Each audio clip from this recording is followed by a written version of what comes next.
그렇습니까? 예, 제 얼굴이 좀 잘생겼거든요. 예. 참 주님의 몸된 교회에서 우리가 참 예배 드릴 수 있다는 것은 참 얼마나 기쁨인지 말할 수가 없습니다.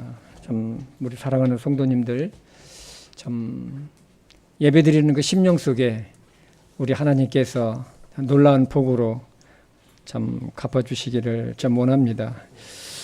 우리 오늘 말씀은 다 함께 일어나셔서 우리 로마서 2장 1절에서 11절까지 우리 보도록 하겠습니다. 로마서 2장 1절에서 11절까지요. 교독을 하도록 하겠습니다.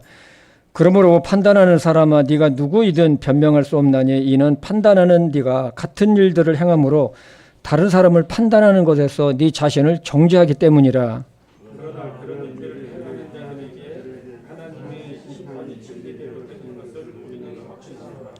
그런 일들 행하는 자들을 판단하고도 같은 일들을 행하는 사람아 네가 하나님의 심판을 피할 줄로 생각하느냐?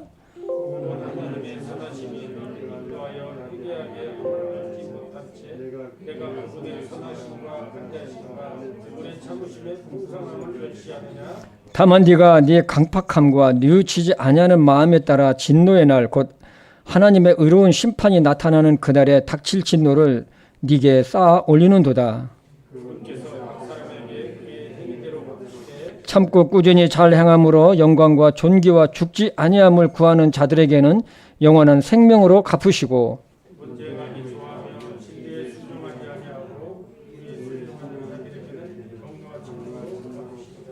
악을 행하는 사람의 모든 혼 위에 환난과 곤고가 닥치리니 먼저는 유대인의 혼 위에요 또한 이방인의 혼 위에며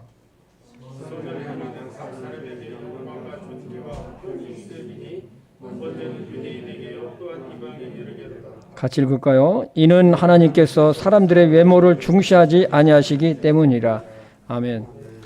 살아계신 하나님 아버지, 참 우리가 오늘 또 주님의 몸된 교회에 참 모였습니다.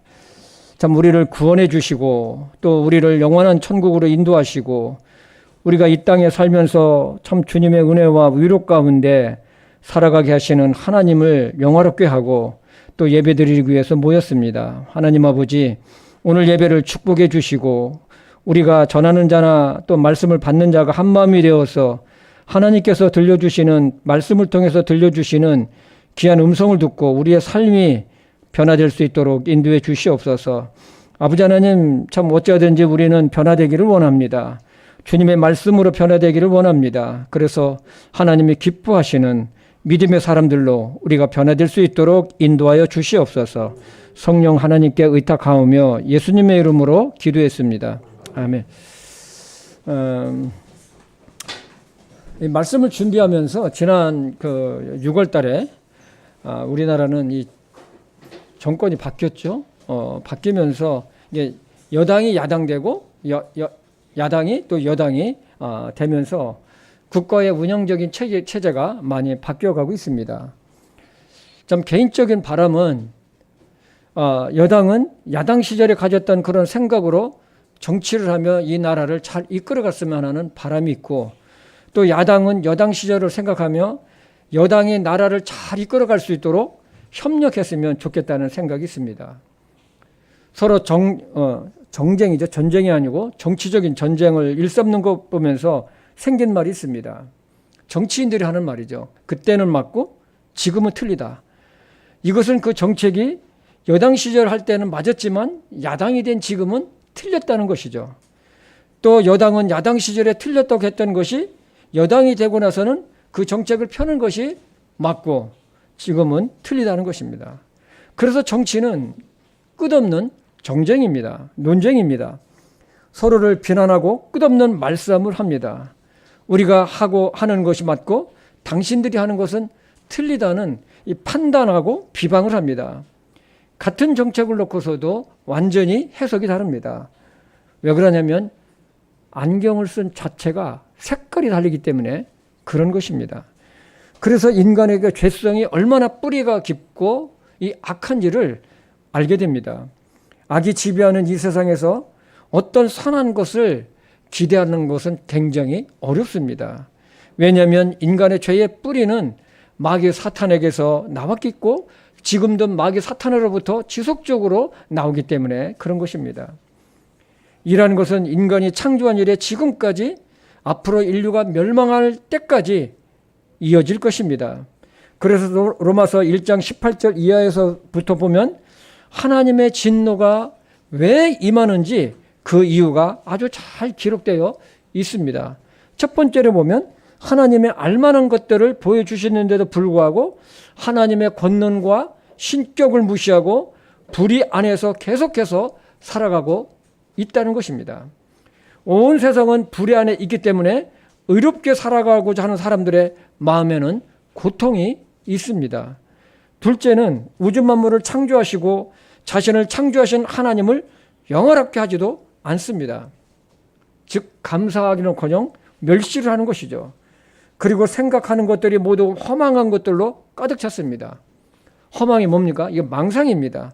무가치한 생각들입니다. 허망은 헛된 것과 연결되어 있고 쾌락과 연결되어 있고 거짓과도 연결되어 있습니다. 그래서 사도 바울은 에베소서 4장 17절에 너희는 이제부터 이방인들과 같이 헛된 생각 속에서 걷지 말라고 경고를 하고 있습니다. 허망한 생각은 누가 하느냐? 바로 이방인들이 한다는 것입니다. 이방인이란 하나님의 존재를 인정하지도 않고 믿지도 않는 자를 말합니다. 허망한 생각을 하는 사람은 그 마음이 어두워져 있다고 하나님은 말씀하셨습니다. 어두운 마음에서 무엇을 기대할 수 있을까요? 아무것도 없습니다. 참되신 하나님을 믿지 않으면 허망한 생각을 마음에 품고 생각하며 살 수밖에 없습니다. 이것은 영적인 어두움에서 벗어날 수가 없습니다. 그러나 영적인 어두움에서 그 마음속에서 어둠에서 벗어나는 길은 딱 하나밖에 없습니다. 그것은 예수님께 돌아오는 것입니다. 예수님을 믿는 것입니다. 다른 길은 없어요. 그래서 예수님은 말씀하셨습니다. 요한복음 8장 12절을 우리 다 함께 한번 보겠습니다. 그때에 예수님께서 다시 그들에게 말씀하여 이르시되 나는 세상의 빛이니 나를 따르는 자는 어둠 속에 다니지 아니하고 뭐라고요? 나를 따르는 자는 예수님을 따르는 자는 어둠 속에 다니지 아니하고 생명의 빛을 얻으리라 하시니라. 아멘입니까? 정말 아멘입니다. 셋째는 창조주 하나님의 영광을 우상들과 바꾸었다고 했습니다. 이것은 우주 만물의 창조주시며 주인이신 하나님께만 드려야 할 영광을 우상과 헛된 것에 돌리는 행위를 말합니다. 그래서 하나님은 그들의 마음을 정욕을 통해서 부정함에 내주셨다고 했습니다. 부정함에 내주셨다는 것은 뭐냐면 쉬운 말로 하면은 네 마음대로 살으라는 거예요. 네 마음대로. 마치 사사시대 때의 이스라엘 백성들이 하나님을 버리고 했던 것들이 무엇입니까? 자기 눈에 옳은 대로, 개역성경으로 표현하면 자기 소견에 옳은 대로 그들이 행했다고 했습니다. 그래서 자기 소견대로 자기가 옳은 대로 행한 그 결과가 어떻게 납니까? 그것이 우상숭배요, 불순종이요, 불의요 이런 것들로 나타나고 있습니다. 여러분 우리가 사는 세상에도 마찬가지입니까? 다들 나름대로 자기는 의롭게 살아간다고 사람들이 생각을 해요. 바르게 살아간다고 생각합니다. 그러나 그 속은 어떻습니까? 그렇지 않은 것을 보게 됩니다. 그것이 로마서 1장 26절에서 31절까지 이어지고 있습니다. 그 말씀 안에는 하나님을 두려워하지 않는 자들이 짓는 죄악이 어떤 것들인지 기록되어 있고 1장 32절이 마지막 절인데 그 마지막 절을 이렇게 매듭을 짓고 있습니다. 로마서 1장 32절입니다. 그들이 이런 일들을 행하는 자들은 죽어야 마땅하다는 하나님의 심판을 알고도 같은 일들을 행할 뿐 아니라 그런 일들을 행하는 자들을 기뻐하느니라. 그러면서 로마서 2장으로 넘어오는데 로마서 2장에서는 하나님의 의로운 심판에 대해서 기록하고 있습니다. 우리는 이 시간에 하나님에 대해서 생각할 것이 있습니다. 그것은 하나님의 두려움, 하나님을 경외함이 있냐는 것입니다. 사실 우리도 예수님을 믿고 있지만 우리조차도 하나님을 두려워하지 않습니다. 경외함이 굉장히 부족한 것을 보게 됩니다. 하나님을 경외한다, 하나님을 두려워한다고 말하지만 실제로 실생활에서 하는 생각이나 행동을 보면 그렇지 않을 때가 많다는 것입니다. 믿지 않는 사람들은 말할 것도 없습니다. 하나님은 의로우신 심판자이심을 믿는다면 정말 우리는 조심해야 합니다. 왠 줄 아십니까? 하나님은 보응하시는 하나님입니다. 하나님은 보상하시는 하나님이기 때문에 그런 것입니다. 저는 이것을 갖다가 지금까지 오면서 많이 봐왔어요. 하나님은 보응하시는 분이시고 하나님은 보상하시는 하나님이라는 것이죠.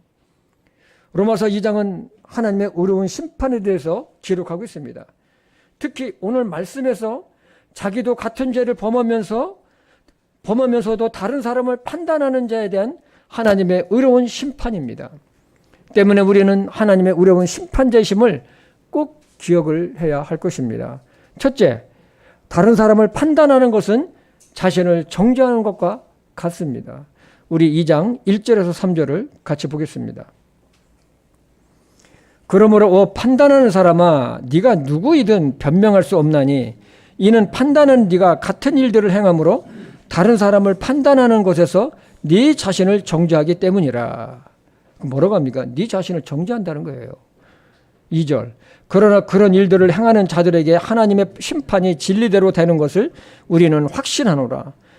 그런 일들을 행하는 자들을 판단하고도 같은 일들을 행하는 사람아, 네가 하나님의 심판을 피할 줄로 생각하느냐?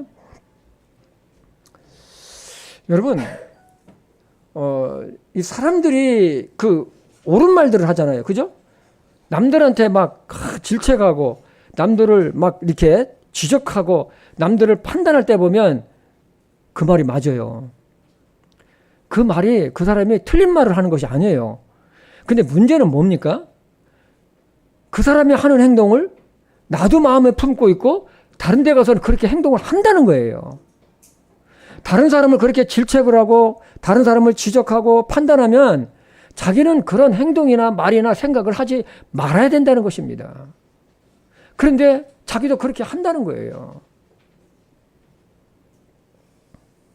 오늘 이 말씀에서 1절에 보면 그러므로 판단하는 사람아 했는데 이 판단하는 사람이라고 부른 1차적인 대상은 성경 속에서 유대인을 말해요. 그들은 하나님의 율법을 가지고 있고 다른 사람을 아주 판단했어요. 자신들도 똑같은 죄를 범하면서도 그렇습니다. 자기들이 하나님의 법인 율법을 어긴 것에 대해서는 하나님께 회개하지도 않고 바르게 고치지도 않고 오히려 다른 사람의 율법을 어기는 것을 판단하고 비판하는 것은 그들은 상당히 예리했습니다. 자기도 그런 판단받을 만한 행동을 하면서도 그것에 대해서는 무시하거나 죄를 여기지 않았다는 것이에요.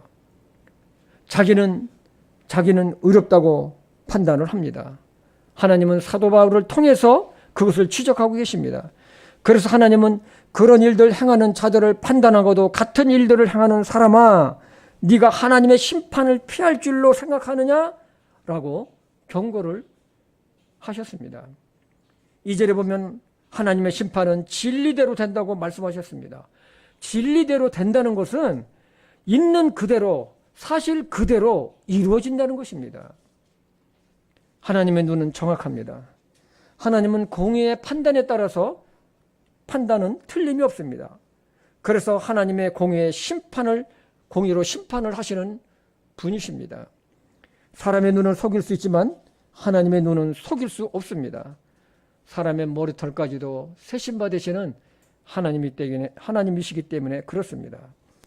히브리서 4장 13절에 보면 우리의 모든 것들이 벌거벗은 것처럼 하나님 눈앞에 드러난다고 그랬어요. 정말로 우리는 조심해야 됩니다. 남을 판단하고 비난하고 비방하는 것은 상대방뿐만 아니라 그것을 말하는 자신에게도 정죄한다는 사실입니다. 왜냐하면 그 판단과 비난이 자기 귀로도 듣고 있기 때문에 그렇습니다. 이것은 자기 자신을 정죄하는 것입니다. 예수님도 말씀하셨습니다. 마태복음 7장 1절에서 5절을 우리 한번 읽어보겠습니다. 너희가 판단을 받지 아니하도록 판단하지 말라. 뭐라고요? 판단하지 말라는 거예요. 너희가 무슨 판단으로 판단하든 그것대로 판단을 받고 너희도 무슨 척도로 재든 그것대로 너희가 다시 평가를 받으리라. 너는 어찌하여 네 형제의 눈 속에 있는 티를 보면서 네 눈 속에 있는 들보는 깊이 생각하지 못하느냐. 혹은 보라, 네 눈 속에 들보가 있는데 네가 어찌하여 네 형제에게 이르기를 내가 네 눈에서 티를 빼내게 하려느냐. 너 위선자여, 먼저 네 눈에서 들보를 빼내라. 그 뒤에야 네가 분명하게 보고 네 형제의 눈에서 티를 빼내리라. 그렇습니다. 모든 사람은 이 죄의 성품을 갖고 있어요. 우리는 누구를 판단하고 비난할 자격이 없습니다. 우리는 구원받았더라도 여전히 우리는 죄의 성품을 지니고 있기 때문에 그렇습니다. 우리가 구원받았을 때 하나님으로부터 의롭다고 칭함을 받은 것이고 죄에 대해서 용서함 받은 것이지 우리의 죄의 본성마저 없어진 것은 결코 아닙니다. 모든 사람은 하나님의 긍휼하심이 없으면 망할 수밖에 없는 죄인들입니다. 하나님은 야고보를 통해 이렇게 말씀하셨어요. 야고보서 4장 11절입니다. 형제들아 서로 비방하지 말라. 자기 형제를 비방하는 자나 자기 형제를 판단하는 자는 율법을 비방하며 율법을 판단하는 자니라. 그러나 만일 네가 율법을 판단하면 율법을 행하는 자가 아니요 판단하는 자로다. 하나님의 심판은 진리를 따라서 하십니다. 때문에 우리는 말씀을 통해 하나님을 바르게 알고 분별력을 가지고 죄를 남을 판단하거나 이 죄를 우리는 경계를 해야 합니다. 둘째는 우리는 다른 사람을 판단하는 자가 아니요 회개하는 마음과 온유한 심령을 지니도록 해야 합니다. 뭐라고요? 온유한 심령. 따라해 봅시다. 온유한 심령. 우리는 정말 온유한 심령을 가져야 돼요. 우리 로마서 2장 4절과 5절 보겠습니다. 혹은 하나님의 선하심이 너를 인도하여 회개하게 함을 알지 못한 채 네가 그분의 선하심과 관대하심과 오래 참으심의 풍성함을 멸시하느냐. 다만 네가 네 강팍함과 뉘우치지 아니하는 마음에 따라 진노의 날 곧 하나님의 의로운 심판이 나타나는 그날에 닥칠 진노를 네게 쌓아 올리는도다.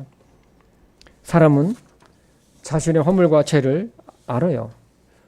어느 경우에는 자신이 죄를 짓고 있으면서도 그것이 죄인지 모르는 경우도 있습니다.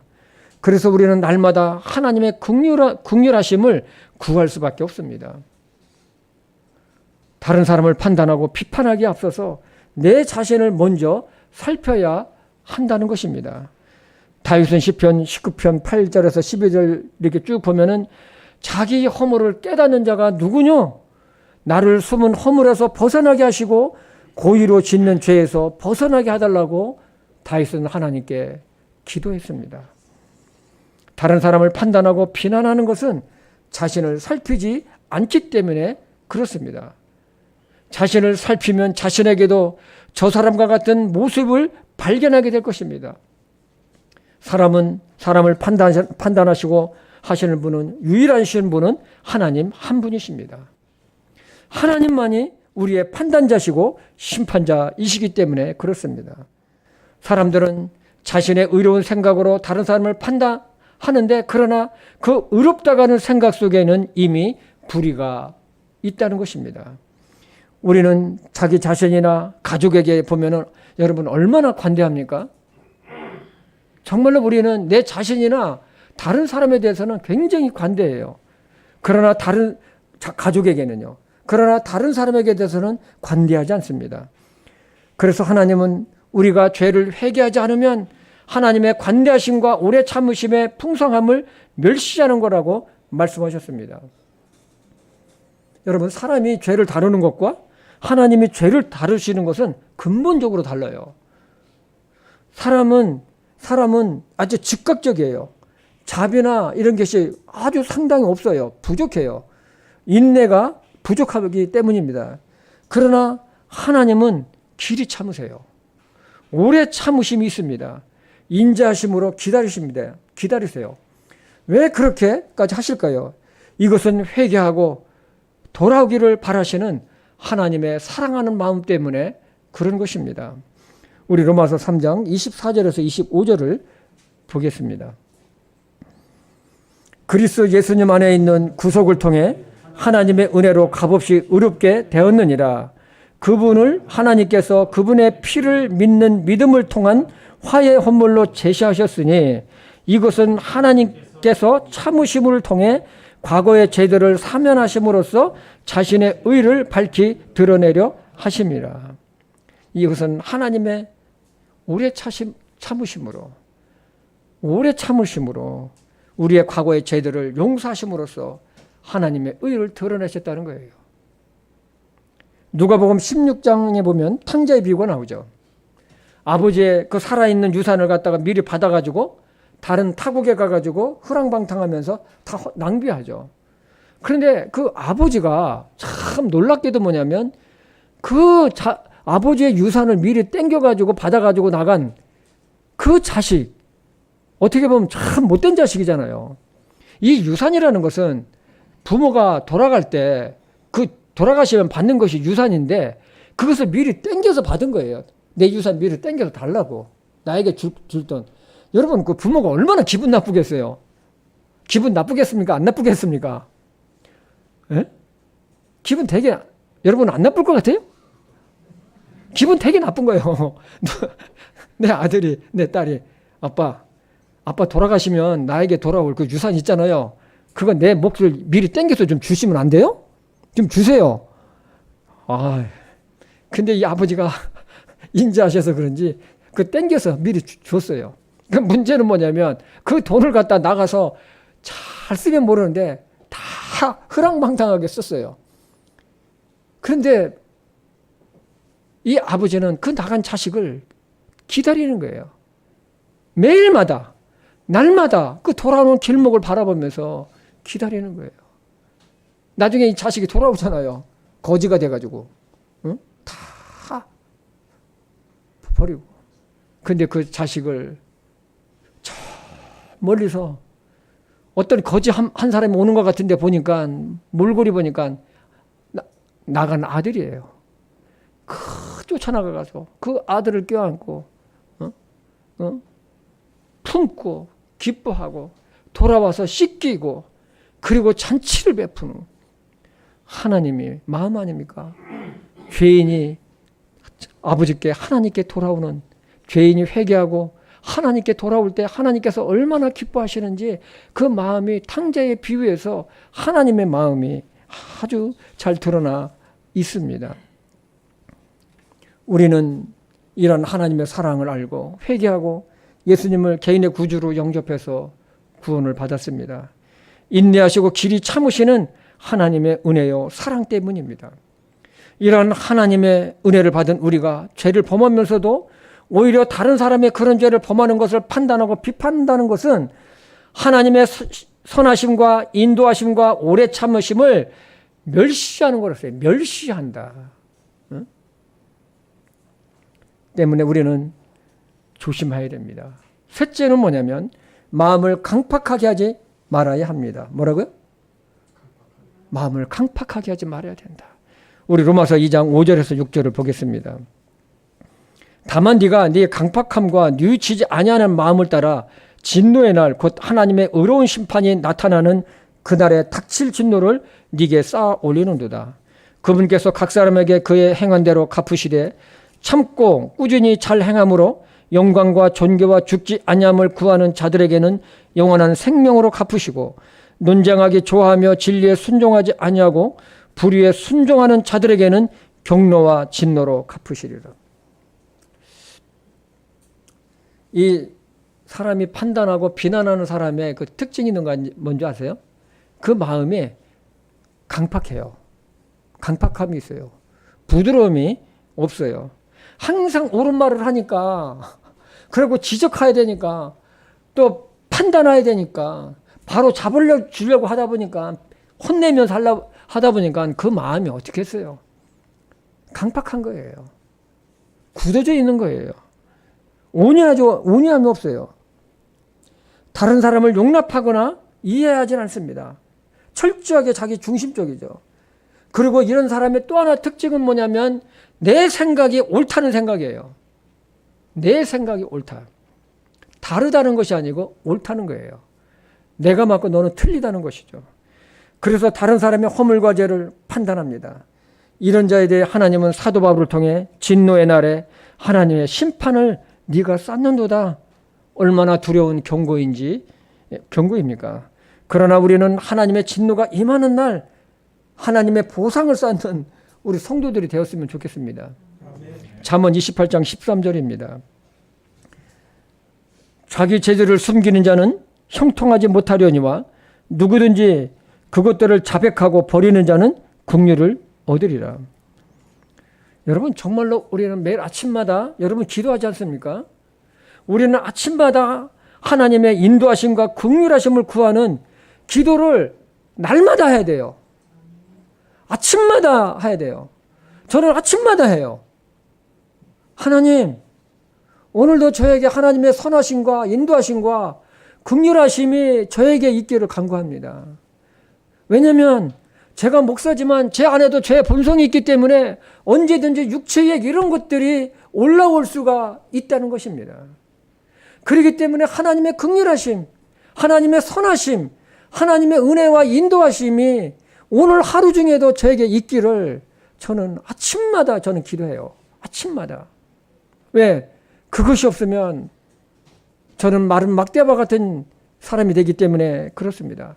그것이 없으면 이런 좀 육신적인 것들이 제 안에서 올라오기 때문에 그런 것입니다. 때문에 우리는 우리의 마음을 늘 기경하는 자세가 있어야 되는 것이죠. 기경이 뭡니까? 이 굳어진 땅을 이게 그 농사 질 때 보면 어떻습니까? 예? 우리 효정 자매님 땅을 기엎는 걸 뭐라고요? 기경이라고 그러잖아요. 밭을 갈 때, 논을 갈 때, 그죠? 그 왜 기경합니까? 이 땅 속에는 부드러운 흙이 있고 이 바깥에 있는 것은 딱딱하게 굳어져 있잖아요. 거기다가 씨를 뿌리면은 다 죽어요. 그렇기 때문에 이걸 뒤집어 엎는 거예요. 뒤집어 엎어가지고 땅 속에 있는 부드러운 흙이 위로 올리고 거기서 돌 같은 거 골라내고 해서 거기다 씨를 뿌리는 거예요. 그래야지 30배, 60배, 100배의 결실을 기대할 수가 있는 것이죠. 우리는 하나님의 긍휼하심이 없으면 하나님의 은혜가 없으면 살 수 없는 존재임을 아침마다 고백하면서 합시다. 아멘? 정말로 여러분 아시잖아요. 나라는 존재가 얼마나 연약한 존재이고 육신적이고 이기적이고 이것을 우리가 너무 잘 알잖아요. 우리 본성이 우리는 증거하고 있어요. 그래서 오늘 하루도 하나님의 긍휼과 은혜를 구하는 기도, 그리고 우리가 긍휼을 입은 것처럼 다른 사람에게도 긍휼을 베푸는 사람이 되어야 할 줄 믿습니다. 제가 운전을 하다 보면 화가 날 때가 있어요. 갑자기 차가 그냥 제 앞으로 그냥 깜빡이도 켰는지 안 켰는지 모르겠어요. 갑자기 들어오는 거예요. 그럼 전 놀래가지고 그냥 브레이크를 잡고, 응? 그러면서 순간적이지만 화가 팍 나잖아요. 하지만은 한번 빵은 제가 한번 물려줄 때도 있고 안 물려줄 때도 있어요.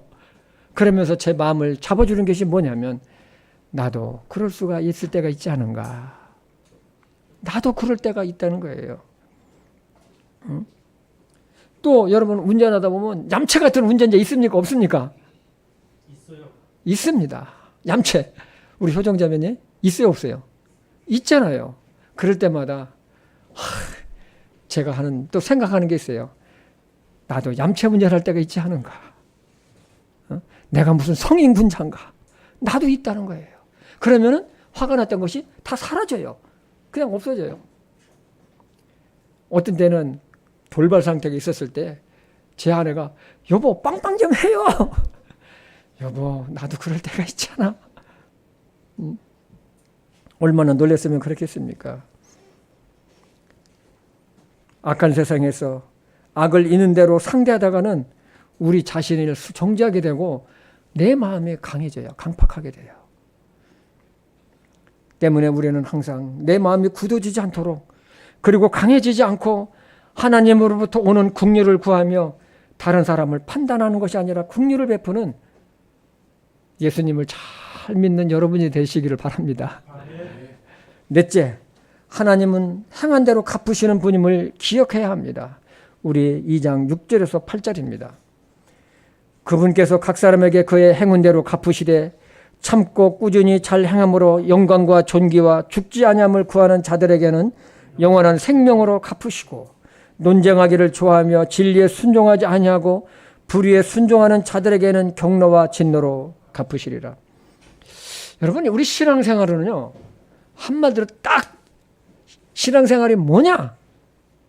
신앙생활이 뭐냐? 하면 여러분 뭐라고 하겠습니까? 믿음. 그것도 맞아요. 근데 제가 볼 때는요, 인내더라고요. 뭐라고요? 인내예요. 오래 참음이에요. 신앙생활은요. 그래서 성령의 열매에도 보면 인내가 있잖아요. 오래 참음이 있어요. 그리스도인으로서 살아가기 위해서는 당연히 믿음으로 살아가야 되지만 정말 인내가 요구됩니다. 마음 같아서는 혈기를 부리며 큰 소리치고 하고 싶지만, 그러나 마음속에서 울리는 소리가 있습니다. 성령님께서 내가 그리스도인이라는 사실을 일깨워줍니다.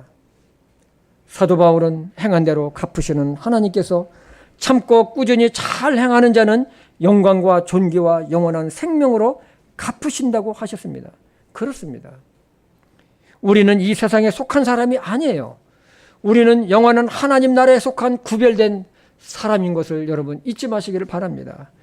그러므로 하나님과 영원한 천국을 생각하면서 인내하며 믿음의 길을 끝까지 걸어가시기를 바라겠습니다.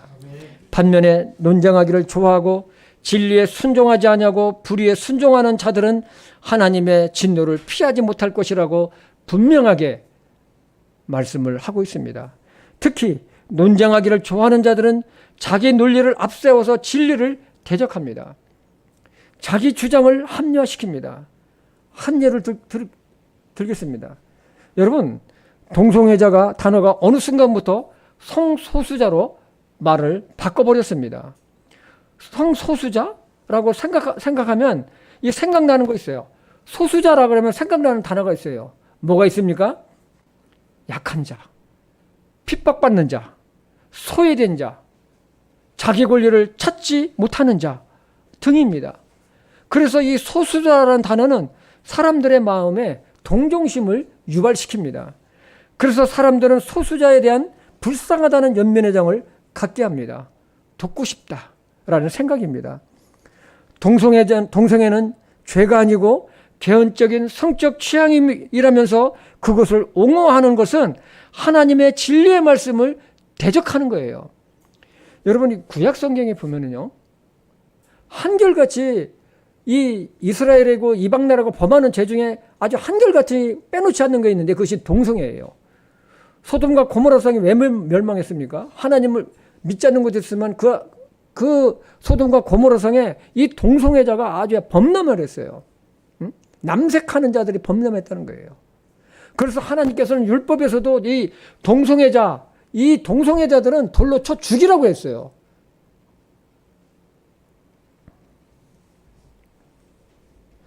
그들은 자신들의 인격과 인권을 이야기합니다. 자신들도 동성간에 사랑할 수 있는 자유가 있고 결혼할 수 있는 자유가 있다고 말합니다. 그러나 에이즈, 요즘 새로 등장한 전염병인 원숭이 두창도 동성애자로부터 시작된 거 여러분 뉴스를 통해서 우리는 알고 있습니다. 그들은 동물도 하지 않은 더러운 짓들을 하면서 그것을 담대하게 드러내며 그것을 합리화시키고 있다는 것입니다. 하나님의 진노를 쌓는 행위들입니다.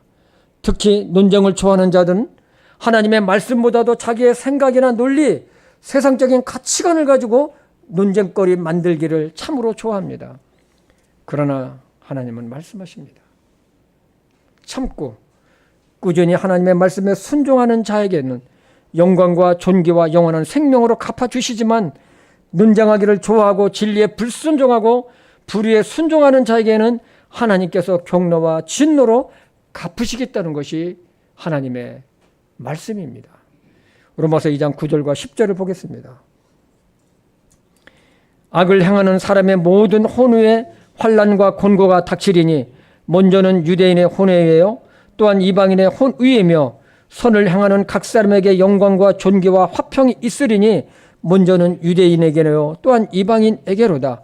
이는 하나님께서 사람들의 외모를 중시하지 아니하시기 때문이라.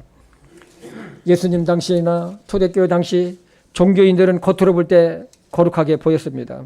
그러나 그들은 위선자였습니다. 그래서 예수님은 그들을 심하게 책망하셨죠. 자신들도 지키지 못하는 율법을 다른 사람들에게 율법을 요구하고 율법을 가지고 판단하고 짐을 지운다는 것입니다. 그래서 가르치는 자에게는 그만한 책임이 큼을 말씀을 하셨습니다. 그렇기 때문에 특별히 이 가르치는 자들, 거기에 특별히 이 목사들, 이 목회자들은 책임이 하나님 앞에서 더 크다는 거예요. 그렇기 때문에 이 목사들은 모든 영적인 삶이나 생활 속에서도 이 본이 되어야 되는 거예요. 교회에서도 본이 되어야 되고, 가정에서도 본이 되어야 되고, 이 사회에서도 이 본이 되어야 되는 거예요. 왜?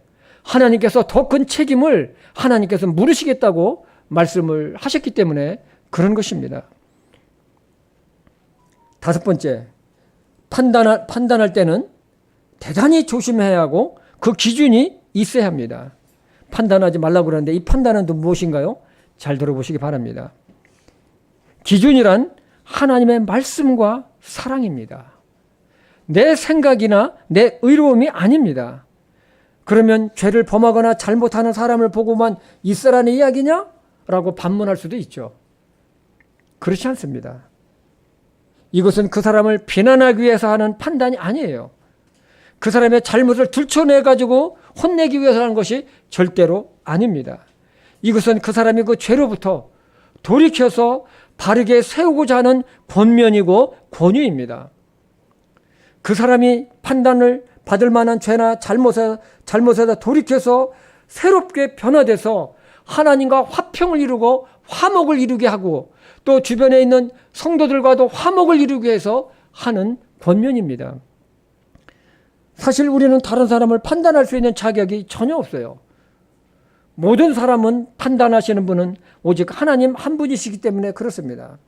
우리도 크고 작은 판단하는 것들이 참 많이 있잖아요. 만약 그 사람의 잘못이나 죄로 말미암아 공동체인 교회를 시험에 빠지게 한다든지 사탄의 역사를 일으키게 하는 일이 있는데도 불구하고 가만히 있어야 될까요? 여러분은 어떻게 생각하세요? 가만히 있어야 될까요? 우리는 성경 말씀대로, 하나님의 말씀대로 처음에는 혼자 당사자를 조용히 만나서 권면을 해야 됩니다. 뭐라고요? 1대1로. 성경적인 방법이에요. 1대1로. 형제, 자매가 이렇게 하고 있는데 이것은 잘못된 거야. 다른 사람에게 상처를 주고 있고 교회에 덕이 안 돼. 그런데 이 사람이 계속 하는 거예요. 그럼 뭡니까? 두 번째가 있어요. 두 번째. 두세 사람을 함께 가서 다시 권면을 하는 거예요. 그래도 이 사람이 내가 뭐가 잘못이야? 그러면서 아무렇지도 않게 또 그런 잘못과 막 이런 것들을 막 행하는 거예요. 마지막 세 번째가 있어요. 교회에 얘기하는 거예요. 그래서 교회에서 교회 이름으로 얘기를 하는 겁니다. 그래도 이 사람이 듣지 않는다? 그러면 이방인과 세리와 같이 그 사람을 갖다가 대하라는 거예요. 이거 뭡니까? 교회에서 내쫓으라는 거예요. 이것이 성경적인 방법입니다. 이것은 교회를 보호하시고 교회를 정결하게 하기 위함입니다. 우리 마태복음 18장 15절에서 17절을 보겠습니다. 또한 만일 네 형제가 네게 범법하거든 가서 너와 그만 따로 있을 때 그의 허물을 그에게 알려주라. 그러니까 따로 있을 때 조용하게. 오늘날은 어떻습니까? 카페에 가서 차로 갖다 멋있게 대접을 하든지 아니면 식사 대접을 하든지 이게 하는 거예요. 응? 그러면서 겸손하게 얘기하는 거예요. 응? 16절. 그러나 만일 그가 네 말을 들으려 하지 아니하거든 너와 함께 한두 사람을 데리고 가서 두세 증인의 입으로 모든 말을 확증하라. 만일 17절. 만일 그가 그들의 말 듣기를 무시하거든 교회에 그것을 말하되 그가 교회의 말 듣기를 무시하거든 너는 그를 이교도나 뭐와 같이 하라? 세리와 같이 하라. 무엇보다도 우리는 다른 사람을 판단하기 앞서서 진리를, 하나님의 말씀을 회복해야 돼요. 진리를 거슬려서는 우리가 아무것도 할 수가 없기 때문에 그렇습니다. 고린도서 13장 8절입니다. 이는 우리가 진리를 거슬려서는 아무것도 할 수 없고 오직 진리를 위해서만 할 수 있기 때문이요.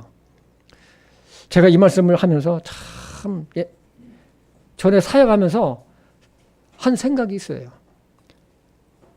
한 젊은 자매가 교회에서 문제를 일으키는 거예요. 문제를 일으키는 거예요. 얘기를 했어요. 안 고쳐요. 오히려 더 반발을 하는 거죠. 그 부모에게 얘기했어요. 하니까 목사님, 때가 되면 다 고쳐져요. 기다리세요, 그냥. 근데 그 자매로 인해서 막 다른 성도들이 막 상처를 받아가지고 너무너무 막 힘들어하는 거예요. 막 그런 글들이 막 저한테 막 들어오는 거예요. 막 목사님 어떻게 좀 해주세요. 목사님 얘기 좀 해주세요. 기다려야 됩니다. 사랑으로 기다리십시오. 근데 그분들은 그런 믿음이 안 돼요. 계속 상처를 받고 있어요. 나중에는 이분들이 교회를 떠나가게 생겼어요. 막 떠나가게 생겼어요. 어떡할까요? 그래서 조용히 얘기했어요. 근데 부모님이 그렇게 얘기를 하는 거예요. 여러분, 정말로 우리는 권면할 때도 그렇지만 교회의 정결을 위해서, 교회를 보호하기 위해서도 성경적인 방법으로 우리는 권면을 해야 됩니다. 아멘입니까? 아멘입니다. 세상 가치관이 어떻게 변하든지 하나님께서 악이라고 하시면 우리도 같이 악이라고 얘기를 해야 됩니다.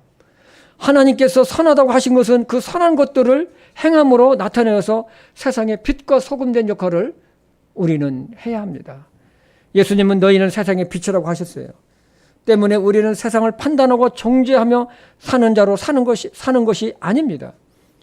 진리의 말씀을 바르게 분별하며 말씀에 순종하며 있는 그곳에서, 우리가 있는 그곳에서 선한 행위로 그리고 복음으로 세상을 바꾸는 하나님의 자녀가 되어야 합니다. 이것이 예수님께서 우리에게 주신 사명이죠. 예수님은 원수를 사랑하며 위하여 기도하라고 하셨습니다. 판단은 의로우신 심판자이신 하나님께 맡겨야 합니다. 우리가 사랑과 진리 안에서 행하지 않으면 아무도 우리의 권면을 듣지를 않습니다. 상대방이 뭐라고 합니까? 우리가 권면하면? 우리가 정말 사랑으로 또 참 진리 안에서 권면을 하면 그 사람이 뭐라고 합니까? 당신이나 잘해. 속으로 그러잖아요. 너나 똑바로 해. 뭐 남말해. 자기도 그러면서. 그런 말을 듣는다는 거예요. 그렇기 때문에 우리가 세상의 빛과 소금된 역할을 하나님께서 선하다고 하신 일들을 우리가 드러내서 우리의 삶에서 그렇게 살아야 된다는 것입니다. 때문에 우리는 더욱 진리의 성경인 하나님의 말씀을 깊이 공부하고 묵상하고 믿고 순종을 해야 합니다. 가장 중요한 것은 그 판단은 그 사람을 정죄하기 위한 것이 아니라 내 자신을 돌아보고 나에게는 그러한 죄나 잘못이 없는가를 살펴야 된다는 거예요. 그래서 내 자신의 허물이나 잘못된 성품, 행동을 고쳐나가는 것입니다. 그것을 반면교사로 삼는 것입니다. 하나님은 그럴 때 하나님은 우리를 날마다 새롭게 바꾸시고 영적으로 성숙된 사랑과 긍휼에 풍성하신 그리스도인으로 우리는 날마다 새롭게 하나님은 만들어 가실 것입니다. 하나님은 사랑과 은혜의 하나님이시면서도 어려운 심판자심을 여러분 꼭 기억하세요. 오늘날 그리스도인들에게 문제가 있는 것은 뭐냐면 하나님을 50%만 알고 50%만 믿고 있다는 사실이에요. 하나님의 은혜, 하나님의 사랑만 사람들이 자꾸 얘기하고 그것만 기대하고 그것만 얘기를 해요. 은혜의 하나님 하면서 막 풍성하신 하나님, 사랑의 하나님, 그러면서 자신의 행동이 뭘로 바뀌지가 않는 거예요. 근데 여러분, 하나님은 심판하시는 하나님을 꼭 믿으시기 바랍니다. 아멘. 그러면 그것이 우리를 갖다가 경계를 하게 만들어요. 내가 죄범하는 것을 경계를 하게 만들어요. 남을 비난하고 판단하는 것으로부터 나를 경계하게 만드는 거예요. 나도 그러는데 하나님의 심판이 있지 않은가? 응? 우리 교회는 정말로 사랑이 풍성한 성도님 되시기를 참 바랍니다. 아멘.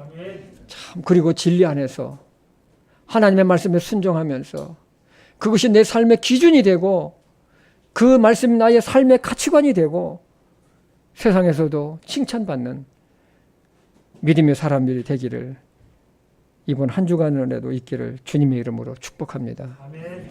기도하겠습니다. 아버지 하나님, 참 오늘 말씀을 참 전하면서도 우리 자신이 많은 부끄러움이 있고 죄가 있는 것을 주님 앞에 회개합니다. 우리가 다른 사람을 판단하고 다른 사람의 잘못과 허물들을 참 비난하고 했지만은 그러나 그 사람이 하는 행동이나 마음가짐을 우리도 똑같이 가지고 있고 행하는 것을 보게 됩니다. 아버지 하나님, 오늘 말씀을 통해서 우리가 다시 한번 우리의 마음을 새롭게 해 주시옵소서. 날마다 우리의 모습을 돌아보며 하나님 아버지의 인자하심과 긍휼하심의 풍성함을 구하며 살아갈 수 있도록 인도해 주시옵소서. 우리는 다른 사람을 판단하는 자가 아니라 온유한 심령으로 권면을 하고 또 하나님의 심판을 우리가 생각하며 경계로 삼고 바르게 살아갈 수 있도록 하나님 도와주시옵소서.